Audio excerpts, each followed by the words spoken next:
Eu passo a palavra ao Divaldo Pereira Franco.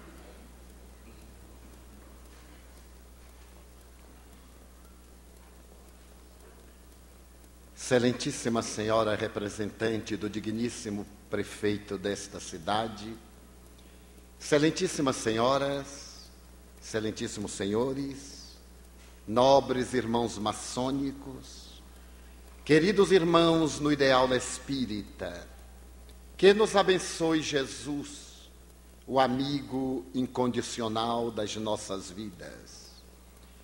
No ano de 1791, na loja maçônica As Nove Irmãs, em Paris, celebrou-se um acontecimento de alto relevo. A França libertava-se do talante dos Bourbons. A Revolução de 89 havia ensejado a Declaração dos Direitos Humanos. A criatura adquirira a honra da igualdade, da liberdade, da fraternidade. E a maçonaria, que sempre fora pioneira nesses ideais de engrandecimento humano, recebia na sua casa um dos homens mais notáveis do século. Tratava-se de Voltaire, um dos pais da enciclopédia.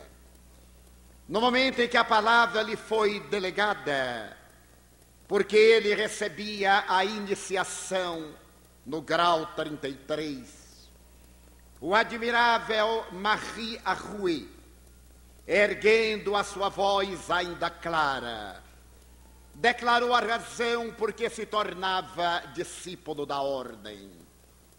Naquela solenidade, para que tenhamos a ideia da sua magnitude, encontravam-se representantes de Catarina da Rússia, do rei da Inglaterra, das altas personalidades francesas, e no Oriente estavam colocadas as bandeiras representativas das cortes europeias. A emoção havia galvanizado a alma dos convidados. Tratava-se de uma reunião branca, em que os não iniciados tomavam parte. E aquele homem octogenário, sobre cujos ombros repousavam a cultura, a sabedoria e os direitos da criatura humana, prosseguiu o seu memorável discurso.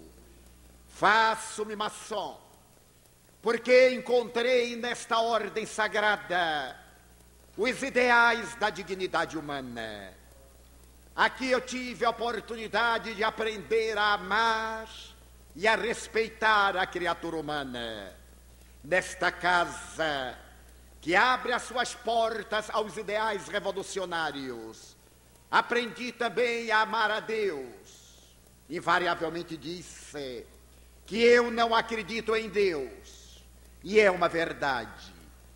Eu não acredito em Deus, aquele que os homens fizeram, mas eu acredito em Deus, aquele que fez os homens. A palavra luminífera de Voltaire, em um improviso memorável, durante 2 horas, emocionou as personalidades mais ilustres que ali se encontravam.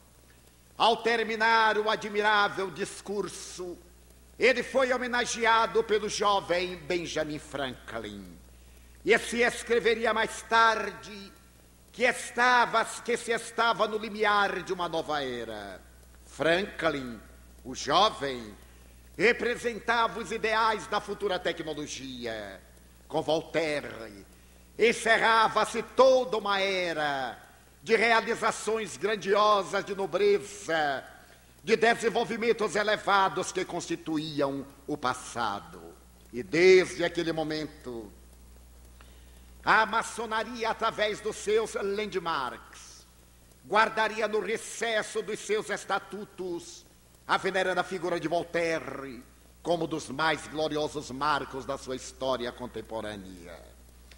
Foi Abraham Lincoln, presidente dos Estados Unidos da América, quem teve a oportunidade de dizer que a maçonaria é uma ordem filantrópica de natureza social, que agasalha no seu seio as almas idealistas, que não tem prioridade religiosa, mas alberga todas as religiões. E em um momento de grande inspiração, ele terminou dizendo que a maçonaria representava um dos mais altos ideais da humanidade, erguendo a sua bandeira de defesa dos direitos da criatura humana e trabalhando pela felicidade geral de todos os povos. No Brasil, entre outros, Rui Barbosa teria oportunidade de dizer: onde florescem os ensinamentos maçônicos, não vicejam a ditadura, a soberania dos poderes arbitrários, nem a dominação daqueles conquistadores violentos que denigrem a condição da criatura humana. Tem razão Voltaire, Abraham Lincoln e Rui Barbosa, porque a maçonaria, por definição, é uma instituição filosófica, filantrópica, que tem por base a crença em Deus e, por consequência, na imortalidade da alma e na solidariedade humana.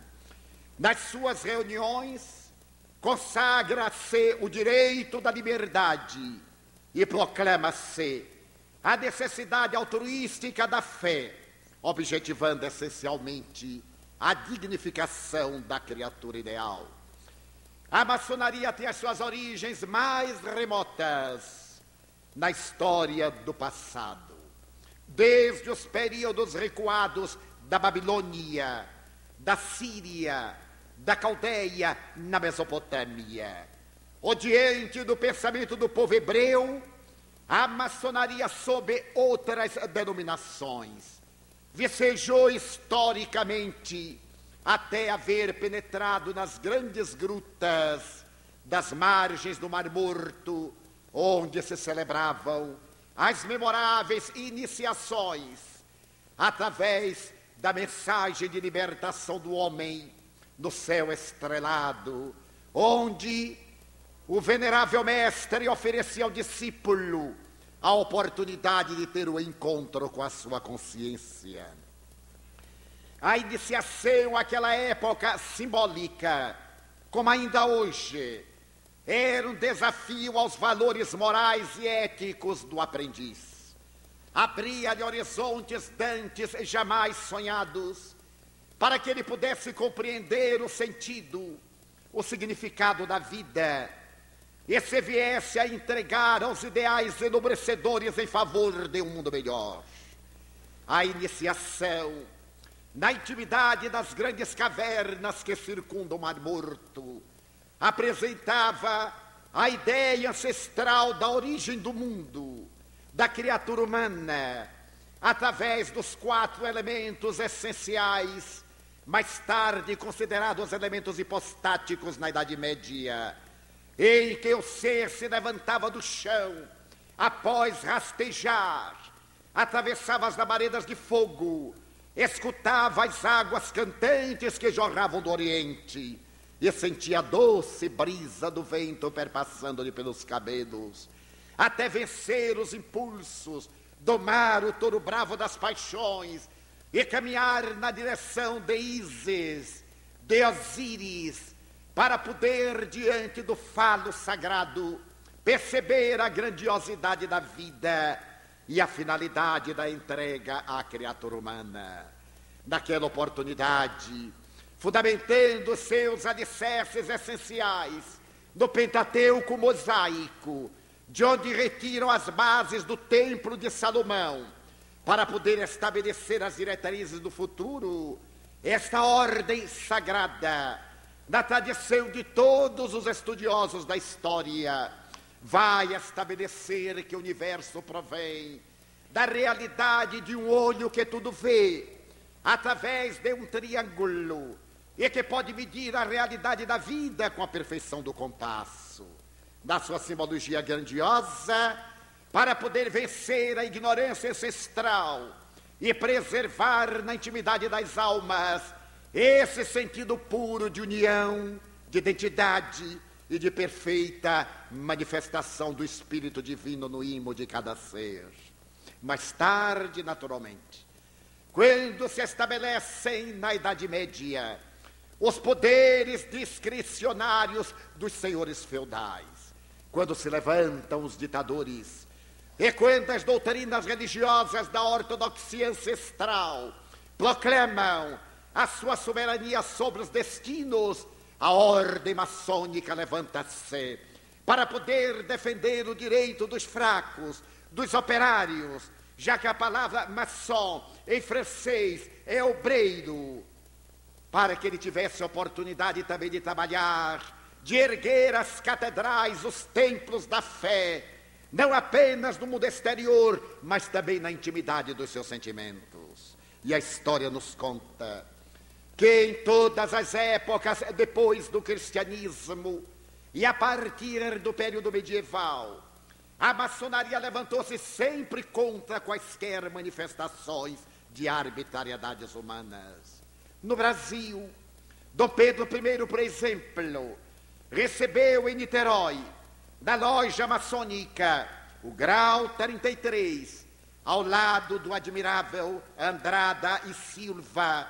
E quando foi necessário dar o grito de que ficaria em a nacionalidade brasileira, ele esteve assessorado por admiráveis maçons, que lhe deram o prestígio e a coragem para romper os vínculos com Portugal e, mais tarde, arrancar o país do estado de colônia para dar-lhe a independência. Na Bahia, onde sempre os ideais da liberdade vicejaram, precedendo as grandes horas revolucionárias da nacionalidade brasileira, a Revolução dos Alfaiates de 1816 havia sido estimulada pela loja maçônica, que tinha as suas dependências na ladeira da Barra. Na intimidade dos santuários, onde se celebrava a comunhão com as entidades superiores da vida, e se trabalhava a realidade da criatura humana, também o direito da liberdade encontrava um campo especial. E não seja de estranhar que pelas terras da América levantaram-se maçons eminentes como San Martín e outros, que alargaram os horizontes da vida para o continente dominado por Portugal e Espanha, a fim de que a verdadeira felicidade pudesse apressar os ideais de enobrecimento e o homem fosse plenamente feliz.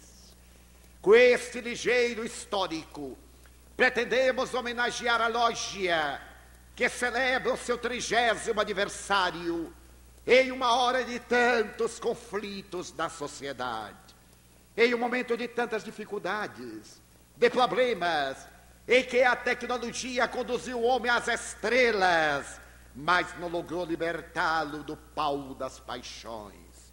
Em uma hora quando as naves espaciais viajam fora do sistema solar, tentando encontrar novos ninhos, outros céus, outras oportunidades de vida, e o homem mata na rua por um par de tênis, por um pedaço de pão, ou entrega-se às vicissitudes da toxicomania, da sexolatria, da alcoolofilia, da violência, vitimado pela própria pequenez.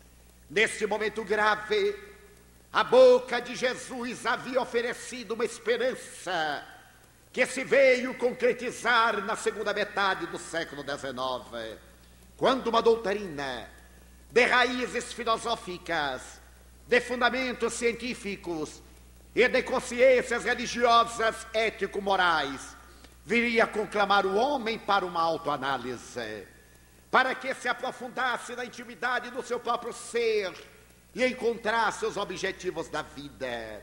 Allan Kardec, o grande codificador da doutrina espírita, que foi considerado maçom, mas que em realidade não se pôde encontrar nos traços biográficos uma documentação probatória, o que de maneira nenhuma diminui a grandeza nem a grandiosidade da maçonaria, mas que era amigo de maçons eminentes, graças ao que foi encontrado na sua casa o comprovante de alguns dos instrumentos da maçonaria, que certamente lhe foram doados por amigos muito chegados, inclusive o avental, com que os maçons celebram o seu culto na intimidade dos seus templos. Allan Kardec ensejou a criatura humana a visão de um mundo feliz através da descoberta da própria consciência. Ciência que estuda a origem, a natureza, o destino dos espíritos e as relações que existem entre o mundo espiritual e o mundo corporal. O espiritismo É uma filosofia de visão otimista que leva a criatura ao relacionamento ótimo entre o seu próximo, ele e a divindade, oferecendo-lhe na imortalidade a base para a luta e na ética do Evangelho de Jesus os meios de comportar-se de maneira feliz, dignificadora no relacionamento interpessoal, na comunidade na qual se encontra situado.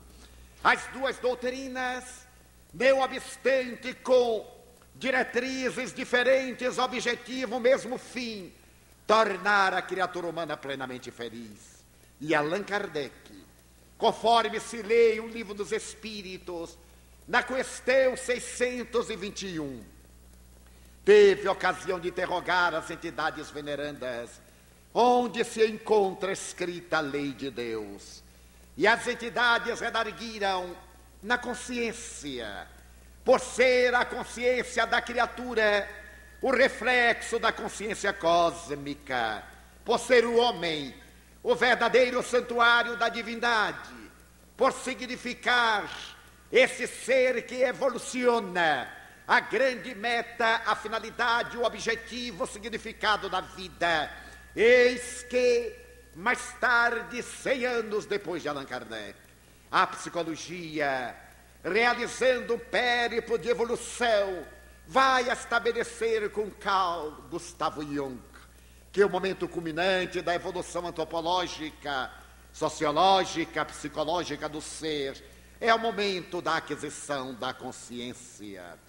A maçonaria trabalhando os seus discípulos, lapidando a pedra bruta até torná-la uma pedra lisa, trabalhada, tem como meta essencial fazer que o aprendiz aprimore o caráter, que ele, através do tronco da solidariedade, atenda às viúvas, aos órfãos, aos sofredores, que seja uma pessoa de ideal e esteja à frente dos momentos dignificantes da humanidade. O Espiritismo, bebendo da mesma fonte generosa do Evangelho de Jesus, estabelece que, idealmente, a criatura é aquela que tem o valor de reconhecer que pode evoluir cada dia mais, trabalhando-se para ser hoje melhor do que ontem e amanhã melhor do que hoje.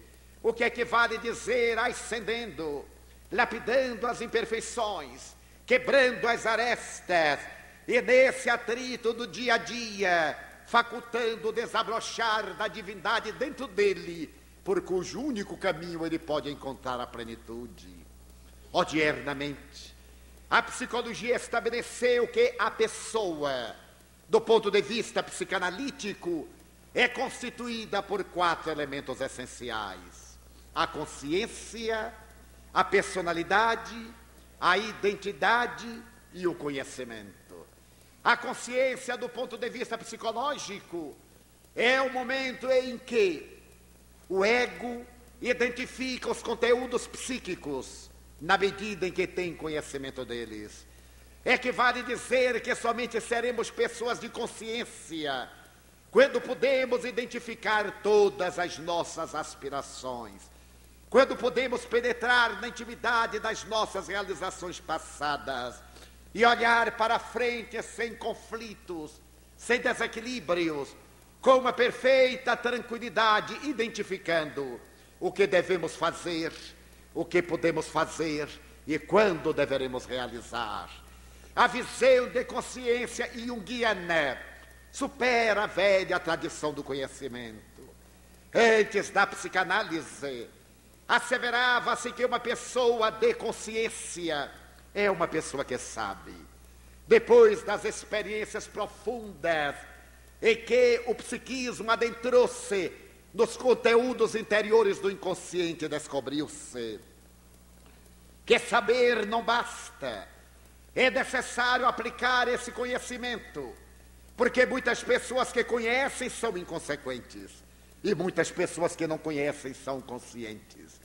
É muito comum encontrarmos indivíduos com nível universitário, com títulos de doutor honoris causa, portadores de uma bagagem intelectual relevante, no entanto, profundamente perturbados no sentido ético. Eles têm conhecimento da vida e agem de maneira arbitrária, agressiva, perturbadora, indignificante, sem oferecer à sociedade, além de informações, exemplos que possam constituir modelos para as demais criaturas. Carl Gustav Jung estabeleceu que o momento da consciência é aquele que nos caracteriza quando deveremos fazer o que podemos e não fazer o que não devemos. A maioria de nós faz o que pode e não deve, mas raramente faz o que deve, mas não pode. Procura mecanismos desculpistas, atitudes de fuga, e projetando a sua sombra os seus conflitos, justifica muitas vezes as suas debilidades, longe da responsabilidade do dever. A consciência mereceu o melhor estudo dos psicólogos, desde Freud, mais tarde Jung, Adler, mais recentemente Erich Fromm, passando pela imensa fieira de Gurdjieff, de Pedro Auspensky e de grandes psiquiatras como Elizabeth Kübler-Ross, e mais recentemente de um dos maiores craniologistas da sociedade, o mais perfeito conhecedor do câncer cerebral, estudioso dos neurônios e equipamentos das células nervosas, o Dr. Robert de Ropp, discípulo de Auspensky, por sua vez discípulo de Gurdjieff. O Dr. Robert de Ropp, examinando a sociedade, estabeleceu que vivemos em uma sociedade paradoxal, porque constituímos dois biótipos humanos. Poderíamos dizer que as criaturas, mesmo aquelas melhores informadas, mais bem conhecedoras, pertencemos a grupos psicológicos diferentes. O primeiro grupo, que é constituído de homens sensação, que Gurdjieff chamava homens fisiológicos. Pessoas que comem, que dormem, que atuam no sexo. Pessoas que se entregam aos disparates do prazer. Os hedonistas, aqueles que perderam o significado e engrandecimento da vida. Aqueles que deixaram de se interessar pela sociedade e pela promoção da sua realidade. E que esses biótipos constituem a maioria da humanidade. Nós poderemos vê-los caracterizados pelo egoísmo, desde que eles estejam bem, tudo em sua volta deve estar muito bem. Esses biótipos são indivíduos que obstaculizam o progresso da própria sociedade. Mas ao lado deles existe, em pequena fração, aqueles que somos os homens psicológicos, os que, apesar de comerem, de dormirem, de usarem o sexo, também cultivam os ideais de enobrecimento humano. Somos aqueles que nos interessamos pela promoção social, pelo progresso da criatura, que trabalhamos a sacrifício para que os dias da terra sejam melhores, mais relevantes, mais dignificadores. Somos aqueles que sentimos que a felicidade verdadeira somente é possível quando os que estão à nossa volta são realmente felizes. Como diria hoje a psicologia transacional: você está bem? Então eu estou bem. A nossa felicidade depende essencialmente da felicidade alheia, porque aquele que aspira a uma felicidade ideal, pessoal, isolada, não se desenvolveu psicologicamente. Ainda é uma criatura imatura, ainda é escrava das suas paixões e limites, das suas vicissitudes e do seu grau de inferioridade. Somente quando ele percebe que a sociedade vai evoluindo com a sua contribuição, é que se sente planificado, realizado, verdadeiramente no alto nível de consciência. Graças a isso, o Dr. Robert de Ropp estabeleceu que nós vivemos em 5 níveis de consciências diferentes, patamares de evolução. O primeiro nível é o nível primitivo, onde estão aquelas pessoas que ele chama em estado de consciência de sono, sem sonho, pessoas que se bastam com as necessidades fisiológicas. Se nós lhes falamos em determinados ideais, eles não têm interesse. Os seus ideais giram em torno do ego. Para eles, a vida essencialmente diz respeito à sua realidade pessoal.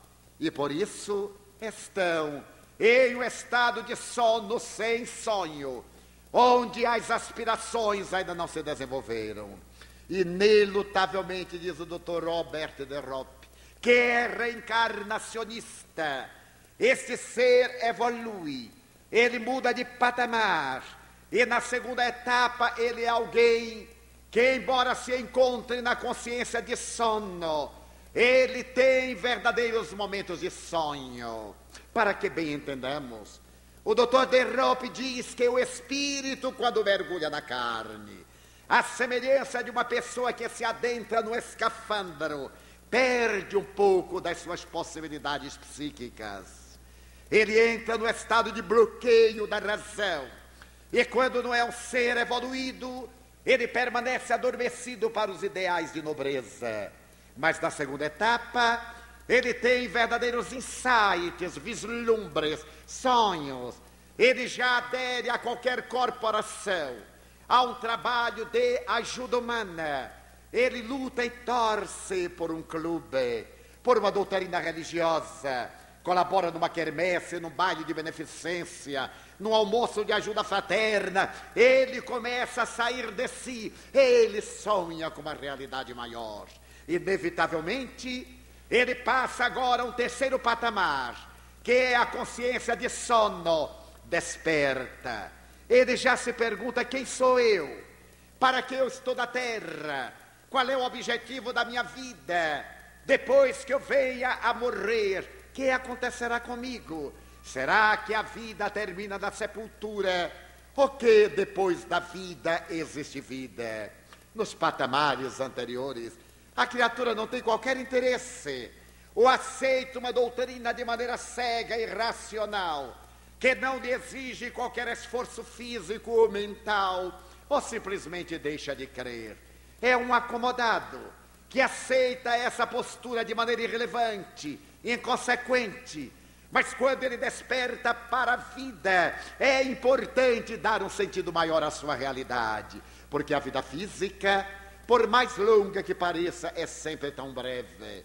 A vida física, por mais admirável que se nos apresente, tem a sua origem, mas ela também tem o seu término. É o momento da desarticulação biológica de que nenhum de nós se pode evadir. Quando atinge a terceira etapa de consciência de sono, desperta. O indivíduo já se entrega a qualquer labor. Ele não se contenta mais com aquilo que faz em torno de si, da família.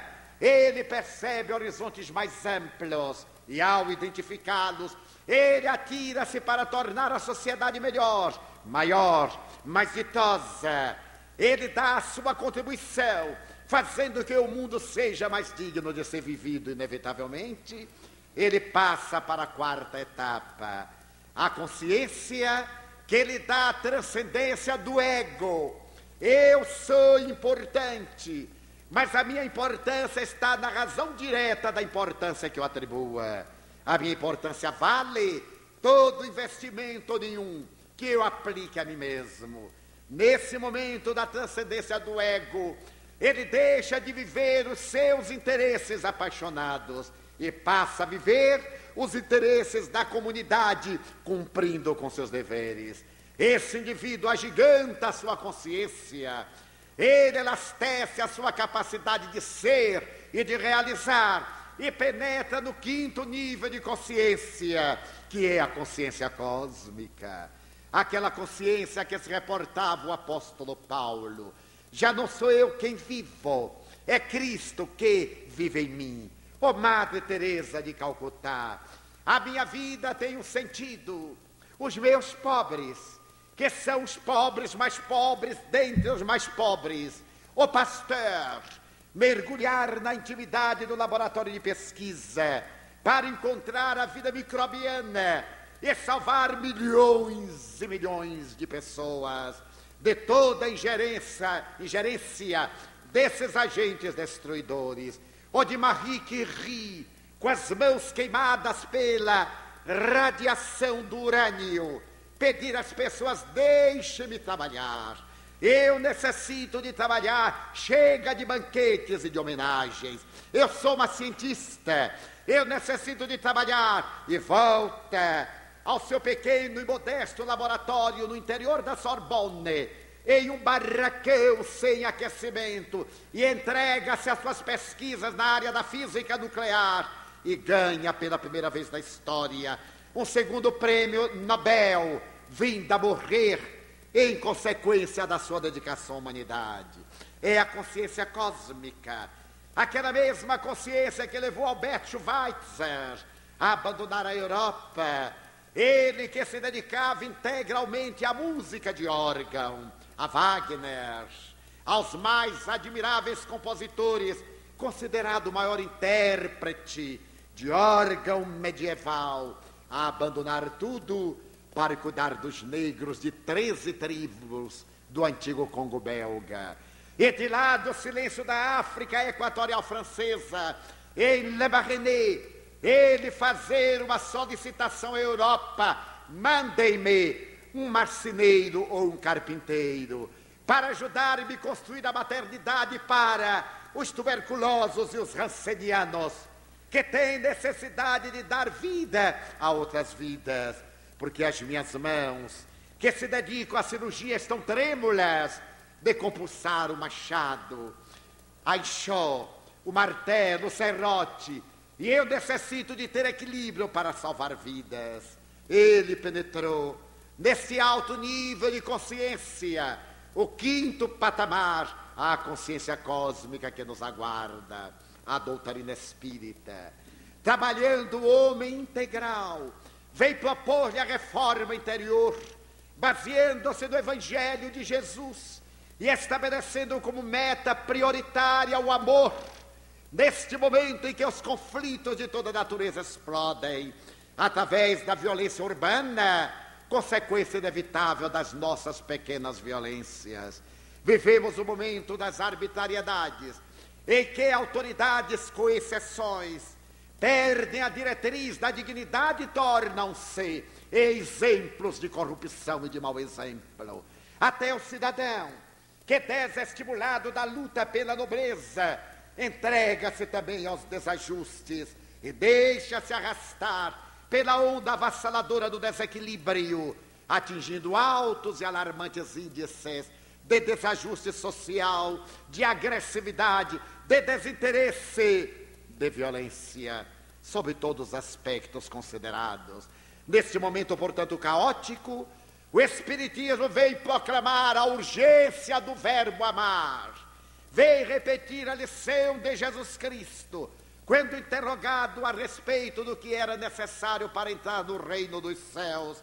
Ele respondeu assertivamente, dizendo que era o amor a Deus, acima de todas as coisas, a esse supremo arquiteto do universo que tudo fez justo e perfeito, ao próximo, mas também a si mesmo. A proposta de Cristo é tão psicológica que a eminente psicanalista, a doutora Hannah Weiss, assevera ser ele o mais notável psicoterapeuta da humanidade, embora ela seja ateia. Reconhece nele o protótipo do psicoterapeuta, que penetra na intimidade da consciência do indivíduo, desperta, arranca do seu estado de sono para premiar a vida com esse grande contributo do Deus interno, que é o amor, que se exterioriza no intercâmbio da sobrevivência afetiva. Hoje, quando a psicologia transpessoal, também chamada quarta força, reclama o direito da autoestima e estabelece como fundamento da vida psicológica e da saúde integral o amor, muitas pessoas surpreendem-se. Recordamos-nos, por exemplo, que a admirável psicóloga norte-americana, doutora Louise Hay, depois de haver experimentado as várias vicissitudes de uma vida dissoluta, conforme ela mesma confessa, em um retrato autobiográfico, ela diz: fui estuprada aos 5 anos de idade. O meu estuprador, que era um ébrio vizinho, foi levado ao cárcere e pagou seu crime por 15 anos. As marcas do estupro violento pelo bêbado deveriam permanecer em mim por um largo período. Mais tarde, quando minha mãe casou, em segundas núpcias, com um alemão que me detestava, eu fui relegada a um pleno secundário e nesse momento nasceu a minha irmã. Agora eu fui praticamente abandonada dentro de casa. Eu podia ser chamada a menina do último pedaço de bolo. O meu sonho era comer um pedaço de bolo de chocolate em um aniversário, uma festa, na escola, na igreja. Ficava sempre no último lugar na fila, mas quando eu chegava encontrava apenas o prato vazio. Fui trabalhar num bar, e nesse bar fui violentada N vezes. Fui usada por toda a clientela masculina. Quando eu completei 15 anos, resolvi abandonar Los Angeles. Com uma colega viajei na direção de Chicago e disse à minha mãe: eu voltarei logo. E demorei 39 anos para voltar. Graças às marcas psicológicas da minha vida, eu fui tornar-me modelo de modas. Era uma jovem esguia bonita. Progredi, tornei-me modelo fotográfico. Ganhei o dinheiro que quis. Entreguei-me, de certo modo, para ser acompanhante de executivos solitários. Cobrava $1000. Também me permitia fazer o que ele necessitasse ou quisesse. Eu não tinha respeito humano, não tinha autoestima. A vida para mim não tinha significado. Eu possuía um apartamento em Nova York e o outro na Côte d'Azur. Possuía um automóvel melhor modelo, casacos de mink e de Vison, mas não me possuía a mim mesmo. Foi um dia como outro qualquer, passando por Central Park em Manhattan. Detive-me à porta de uma igreja e entrei. Uma igreja reformada. Sentei-me num dos seus bancos enquanto alguém tocava o órgão e ensaiava um coral. A melodia penetrou-me. Ela internou-se na minha vida. E a partir daquele momento eu me perguntei: quem é você, Luísa? O que é que você pretende da vida? Qual é o sentido da vida? Você é desventurada, você não se ama. Pela primeira vez eu chorei nos últimos anos. Chorei e tive o meu autoencontro. Eu descobri que não era uma viciada, não era uma pervertida. Eu apenas não me estimava. Eu me entregava às vicissitudes como uma forma de autodestruição, de vingança contra a sociedade que me parecia ter sido injusta. Voltei àquela igreja, comovi-me e resolvi mudar. Era necessário que eu me amasse. Como eu poderia amar alguém se eu a mim mesma não me amava? O auto-amor é relevante. Quando nós amamos aos outros e não nos amamos, realizamos mecanismos de transferência. Somente quem se ama é capaz de amar. Somente quem está rico de esperança pode derramar a claridade do amor. Então, depois de estudar psicologia, eu quis ser terapeuta de um grande número de mulheres como eu e de pessoas que haviam perdido a autoestima, o respeito humano. E hoje, a doutora Louise Hay é considerada a melhor psicoterapeuta americana. Seus livros são vendidos aos milhões de exemplares. Ela já está traduzida em mais de 80 idiomas. Voltou a Los Angeles 39 anos depois. Encontrou a mãe viúva, semi-cega, semi-surda. E ela nota com a lealdade de uma pessoa que se encontrou a si mesma. Eu não amava essa mulher que me desamou, que me desrespeitou, que me ensinou a não ter respeito por mim mesma. Mas quando eu a vi, era minha mãe. E por estima a mim, eu passei a estimá-la. Levei a uma cirurgia de catarata. Levei-a a um tratamento auditivo. Coloquei no aparelho. É claro que eu não amo essa mulher. Eu a estimo. Somos duas velhas amigas. A doutora Louise está com quase 70 anos. Sua mãe com 90. Moramos juntas. Somos boas amigas, relacionamos-nos, dialogamos. graças à técnica terapêutica que ela descobriu, a terapia do espelho, em que a criatura se examina à semelhança de Narciso, ou à semelhança de Dorian Gray, em que a pessoa procura ocultar a sua face, e o retrato é que envelhece, mas a personalidade continua estereotipada, exterior. Então os psicólogos dizem, a pessoa é um ser constituído de 4 elementos, repetindo: a consciência, a personalidade, a identidade, o conhecimento. Ora, a consciência é essa percepção de realidade. Eu só devo fazer o que posso fazer quando devo fazer. Não é fazer quando eu quero e não posso. Ou fazer quando eu posso, mas não devo. Seria uma violência. Realizar no momento adequado. Ter consciência dos deveres. A segunda parte constitutiva da pessoa é a personalidade. Todos nós somos personalidades várias. Há pessoas que quando trocam de roupa, também trocam de personalidade. Em casa, são pessoas comuns, pessoas simples, joviais.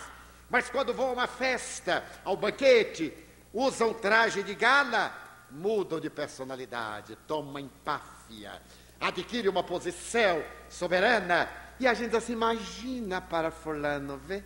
Ele muda, porque personalidade é máscara. Vem da palavra grega persona, a máscara que os atores colocavam na face para traduzir aqueles a quem representavam e ao mesmo tempo para poder projetar a voz. No anfiteatro grego, a personalidade em nossa sociedade parece muito importante. A maioria das pessoas hoje diz, não, nós temos que parecer. Não é muito importante ser, dizem eles, mas é o que nós parecemos. Daí nós somos pessoas neuróticas, porque parecemos uma coisa, mas somos outra. Quantas vezes dizemos, aquele casal é um casal ideal. Imagine como se beija de público e como se odeia dentro de casa. Ali é a personalidade, é a projeção da imagem, é a sombra, é para estar bem socialmente.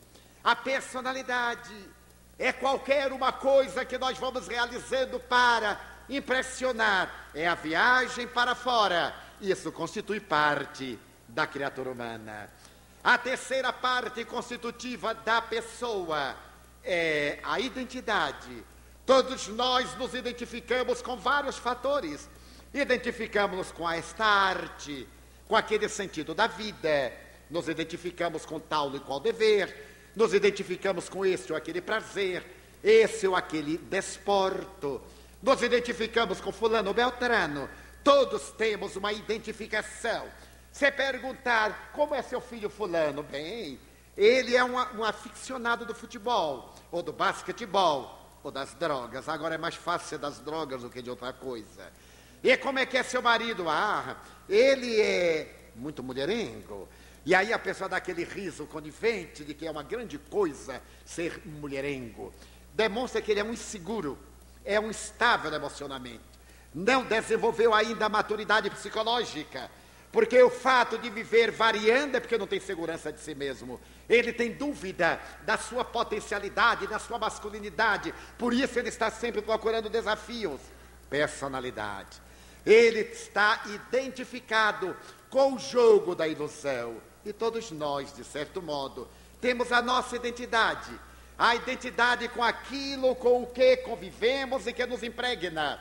A quarta parte é o conhecimento. A soma das nossas experiências. O que é que nós sabemos da vida? Qual é a doutrina que nós estudamos? A filosofia que seguimos? Mas esta é a visão psicológica. A doutrina espírita.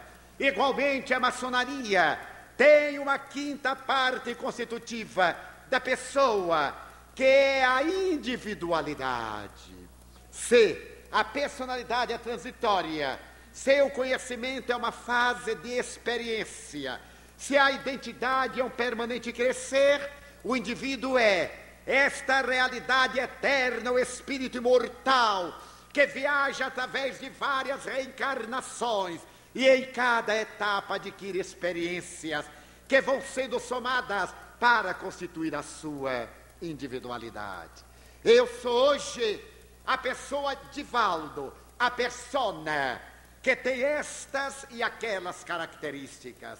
Esse conhecimento, essa identidade com o Espiritismo, a consciência do seu direito de ser, de crer, de agir e o dever de não perturbar a ninguém.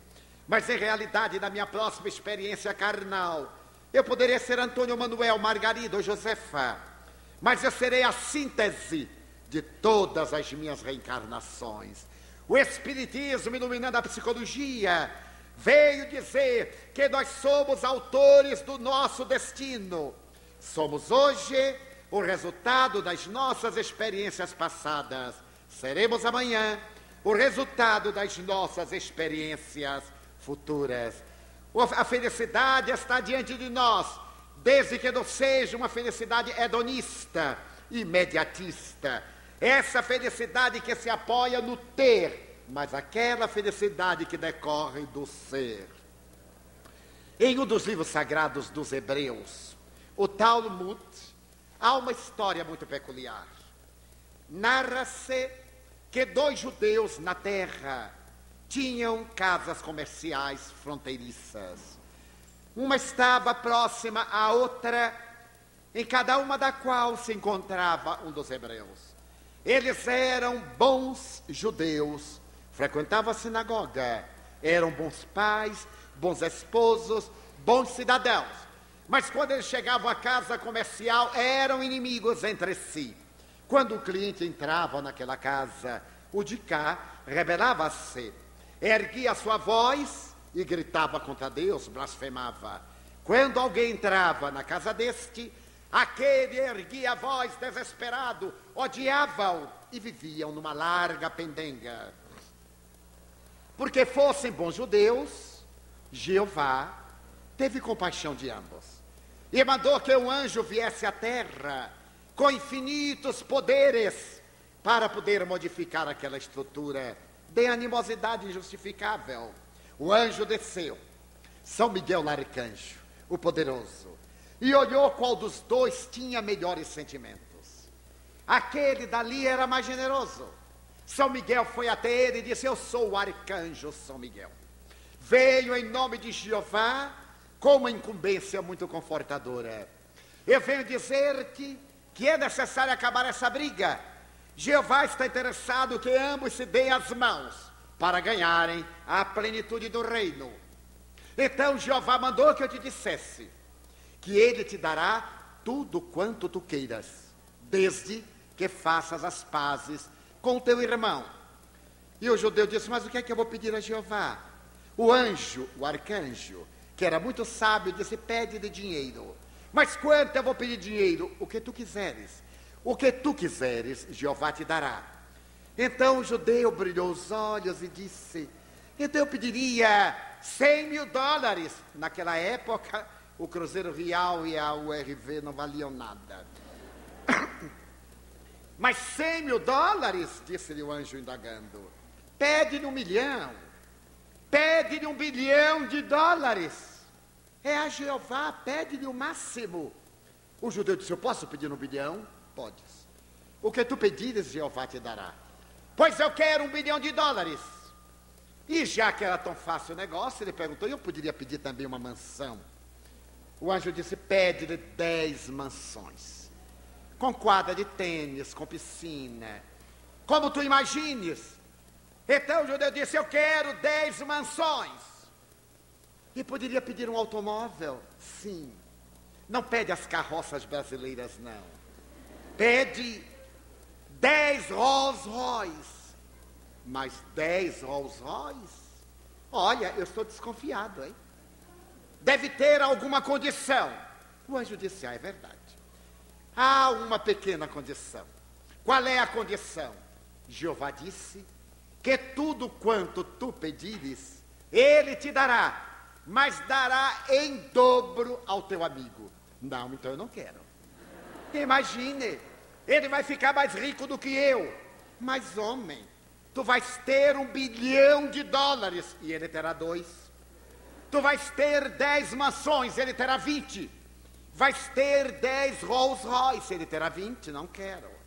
Mas, homem, se a briga é porque ele vende, porque tu vendes, ambos terão uma fortuna incalculável. Ah, sim, mas com essa condição eu não aceito. Eu aceitarei naturalmente se ele continuar na miséria. O anjo disse, isso eu não posso. A minha missão é de paz. E tentou, não o dissuadiu. Quando se cansou, o arcanjo falou-lhe, Vome, queda-te. Infelizmente eu não te posso ajudar. Quando se ia, o judeu reflexionou e disse, volte, por favor. Por favor, diga-me, tudo o que eu pedir a Jeová, ele me dará. Ele te dará. E dará em dobro ao infame do meu inimigo, que vai ser meu amigo. Ele dará em dobro. O Senhor me garante, o anjo disse, eu já te disse. Eu sou arcanjo do reino. A minha palavra não tem volta. Ele dará em dobro ao outro. Dará. Então eu quero uma coisa. Só uma coisa. Eu quero que Jeová me ponha cego deste olho.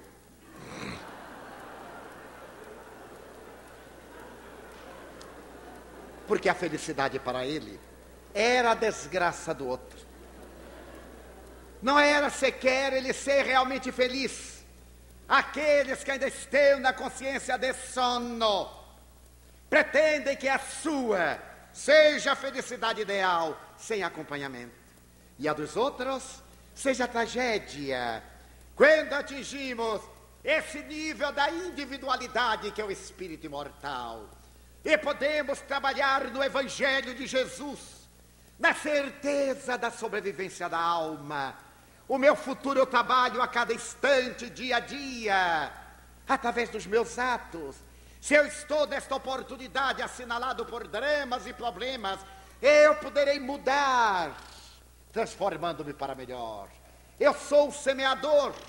Até agora eu semeei cardos e espículos, que estou a colher através de sofrimentos e de lágrimas.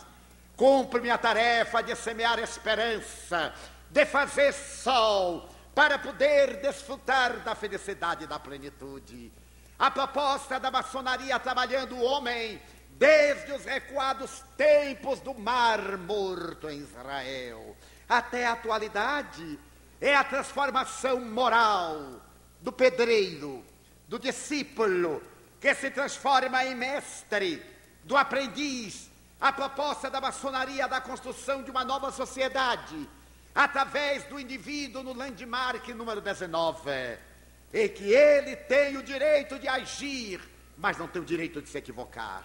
Não lhe é permitido o direito de manter uma atitude que não diga, dentro dos cânones estabelecidos nos estatutos da ordem maçônica francesa. A proposta da maçonaria dignificante é de que a sociedade será feliz, porque estamos saindo da treva para a luz, da sombra para a claridade, da meia-noite para amanhecer. E a proposta do espiritismo, doutrina científico-filosófica religiosa, é de que a sociedade será o que dela o cidadão faça. Pela sua transformação moral, se conhecerá o verdadeiro espírita, como disse Jesus de referência ao cristão, pelo fruto conhece-se a árvore. Em uma hora desta não podíamos deixar de evocar Voltaire e de imaginar a magna sessão da loja Nove Irmãs, depois daqueles dias de arbitrariedades da Revolução, quando foi proclamada a Constituição dos Direitos Humanos, e ele dizer: eu creio no Deus que fez os homens, mas não creio no Deus que os homens fizeram. Um Deus apaixonado, um Deus antropomorfo, um Deus pequenino, um Deus vingativo.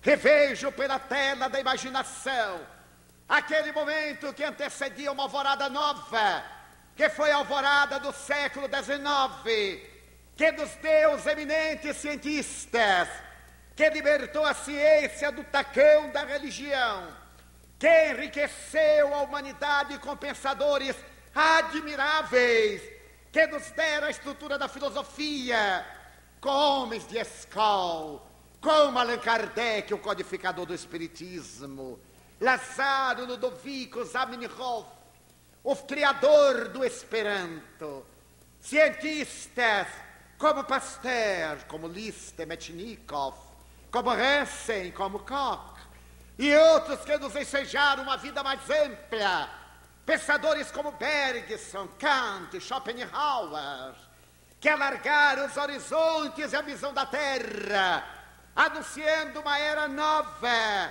que parece uma Jerusalém libertada, um novo Canaã, quando nós nos pudermos amar a nós mesmos, quando nos respeitarmos a nós próprios, quando tivermos uma autoestima que nos emule a nos transformarmos sempre para melhor, a encontrar a saúde perfeita, a harmonia entre o psiquismo, o físico e o espiritual, nesse sentido holístico da medicina contemporânea.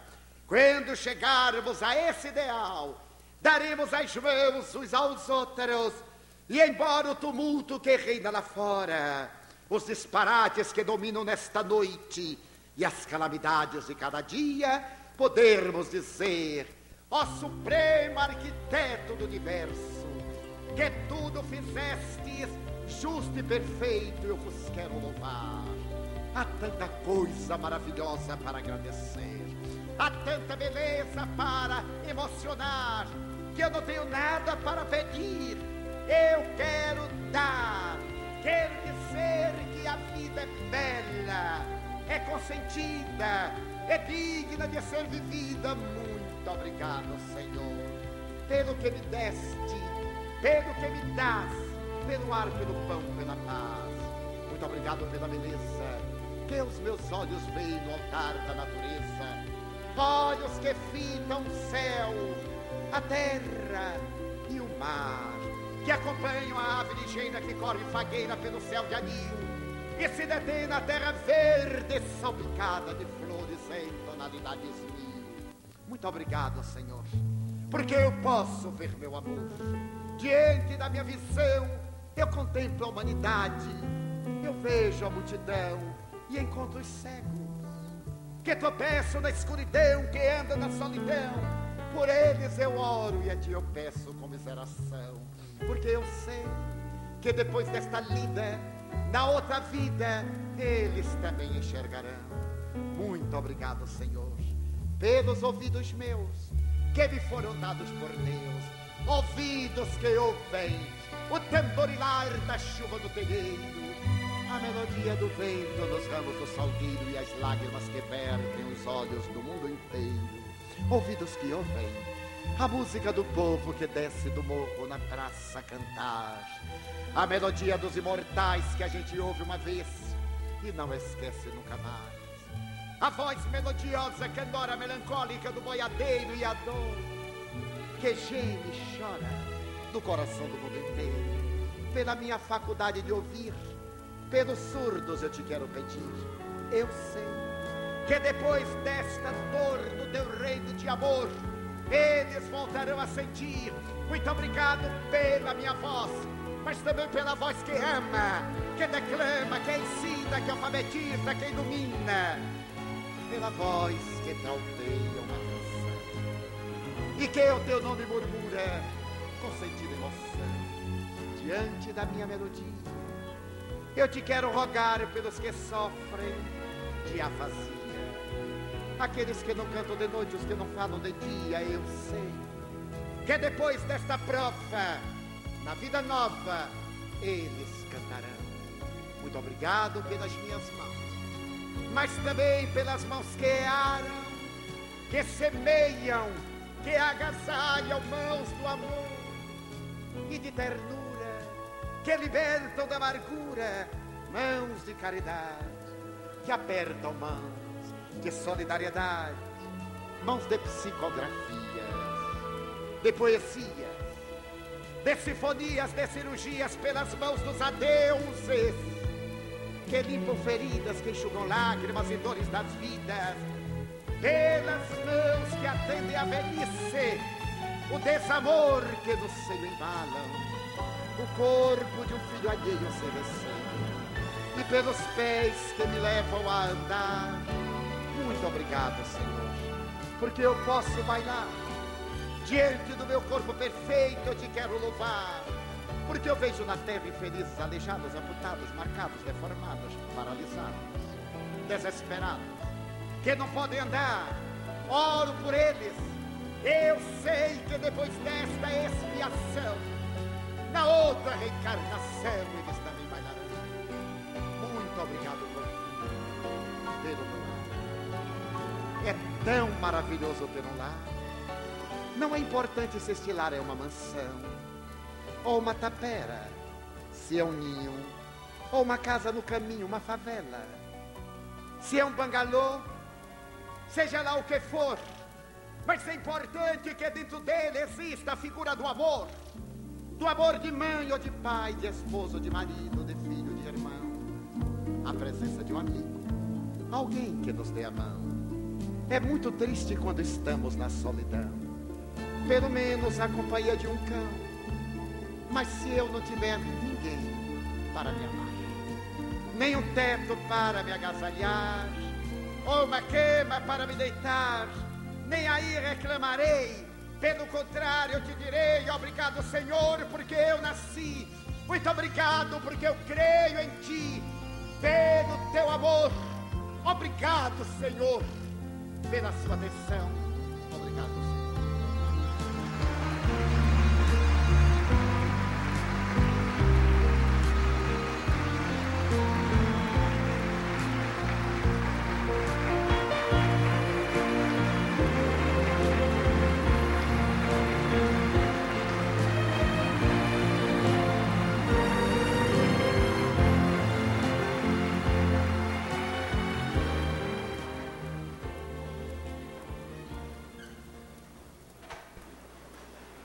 O nosso Divaldo vai permanecer aqui neste recinto ainda, dando continuidade ao atendimento dos autógrafos.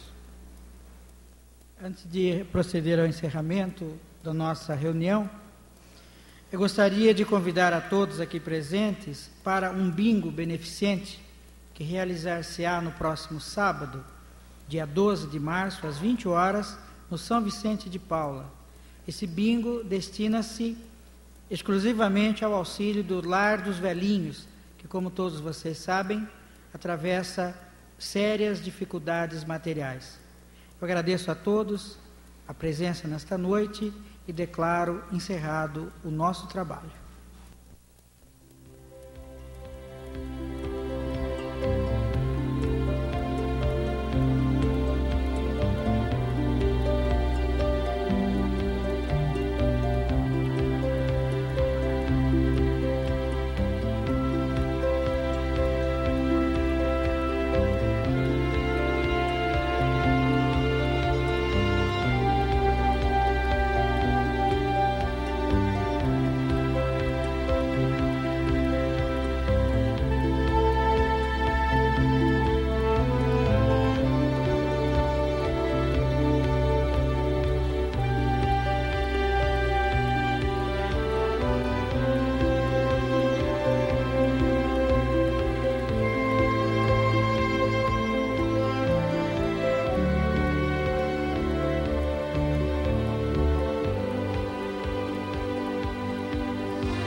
vale a pena amar.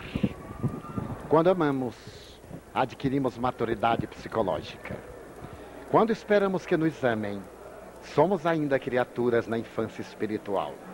O amor é a força ciclópica que canaliza a vida. É verdade que há muita violência, desajuste, mas nunca houve tanto amor na Terra como hoje.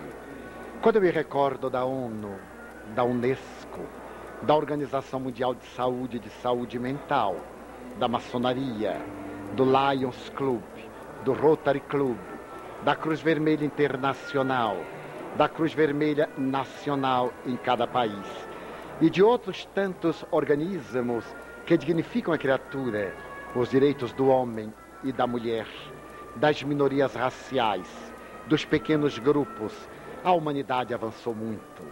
Mas falta que cada um de nós dê a sua contribuição pessoal. Então seja você quem ama. Se alguém não o ama, o problema é dele. Mas se você não ama, o problema é seu. Se alguém o odeia, pior para ele. Quando você odeia, pior para você. Sinta a honra de ser aquele que esparze perfume que derrama luz. Porque quem tem aromas dignifica o lugar onde se encontra. E quem tem a presença da divindade derrama sol. Que o Senhor nos abençoe e nos guarde e nos dê a sua paz.